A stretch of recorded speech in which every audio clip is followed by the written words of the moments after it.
அதனால இப்ப நீங்க ஒரு நான் முப்பெரும்லா நடத்தினா நீங்க எல்லாரும் அந்த கூட்டத்துக்கு வந்திருந்தீங்க. அங்க வரக்கூடியவங்களுக்கு குடிநீர் பாட்டில் தொடங்கி பிஸ்கட்ல இருந்து என்ன அவங்களுக்கு தேவையோ, ஒரு கால யாராவது சுகர்ல இருந்தா கூட அவங்களுக்கு தேவையான வசதியில் எங்க ஏற்பாடு செய்யப்பட்டதை நீங்க பாத்தீங்க. நான் அது குறையா சொல்லல. தயவு செஞ்சு யாருமே பத்திரிகைகளை அது குறைகளா எடுத்துக்க வேணாம். நீங்க இதே வேலுசாமிபுரத்துல சம்பவம் நடந்து அடுத்த நாள் பாத்தீங்க. எனக்கு தெரிஞ்சு ஒரு 1000-2000 செருப்புகள் அங்க இருந்திருக்கும்.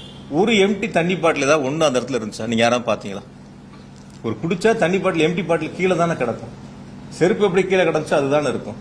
வந்திருக்கக்கூடியவங்களுக்கு ஒரு குடிநீர் ஏற்பாடோ அல்லது அவங்களுக்கு தேவையான ஒரு பிஸ்கட்டோ அல்லது அவங்களுக்கு தேவையான வசதிகள் செய்வது அந்தந்த அரசியல் கட்சியினுடைய அவங்க தான் ஏற்பாடு செய்யணும். யாரு கூட்டம் நடத்துறாங்களோ அவங்க தான் ஏற்பாடு செய்யணும். இதை நான் குறைகளா சொல்லலை, திரும்பவும் சொல்றேன், அது குறைகளா சொல்லல. அவர்கள் அந்த இடங்களில் அது செய்திருக்க வேண்டும். தண்ணி வசதினா ஒரு 11 மணிக்கு கூட்டம் அப்படின்னு சொல்றாங்க, இல்ல 12 மணிக்கு பேசுறதா பொதுச்செயலாளருடைய பேட்டி நீங்களே பத்திரிகையிலேயே தொலைக்காட்சியிலையும் போட்டிருக்கிறீங்க. 12 மணிக்கு நடக்க வேண்டிய கூட்டங்கள் 11 மணிக்கு வருகை இருந்திருக்காங்க. 10 மணில இருந்து வர ஆரம்பிச்சிட்டாங்க. என்னை பொறுத்த வரைக்கும், நான் கேட்ட வரைக்கும், விசாரித்த வரைக்கும் 4 மணிக்கு அந்த இடங்களில் ஒரு 5000 பேர் இருந்திருப்பாங்க அப்படின்னு தான் பொதுவான கருத்து.